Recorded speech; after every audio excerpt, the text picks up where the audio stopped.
मुंहिंजो रोशन अली भटी नालो आहे। 20 सालनि खां वठी तजुर्बो आहे मुंहिंजो। मार्केट मां असां बिह आणींदा आहियूं, उन्हनि खे मिटी लॻियल हूंदी आहे। पोइ हिते अची उन्हनि खे धोई साफ़ु करे पोइ उॿारींदा आहियूं। उॿारे पोइ आलू जेके आहिनि उन्हनि खे बि माना बॉइल कंदा आहियूं।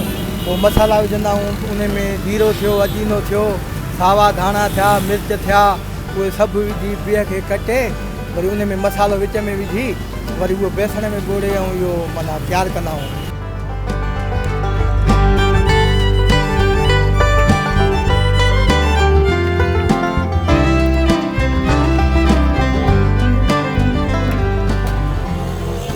असांजा हिते इलाहाबाद में वॾा मशहूरु आहिनि इहे बिह।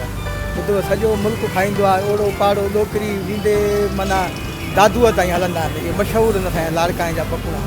ॿुधो भाऊ ॿिया बि आहिनि, माना अंडे वारा बि आहिनि, मिर्चाई आहिनि, आलू वारा आहिनि, सना पकोड़ा आहिनि, पर इहे बिहनि वारा माना मशहूरु पकोड़ा आहिनि। इहे लाड़काणे जा बिह माना हिते मशहूरु आहिनि। हिते थींदा बि हिते आहिनि ऐं माना खपंदा बि हिते आहिनि। किथे बि तव्हांखे न मिलंदा, हिते लाड़काणे में इहे तव्हांखे बिह मिलंदा।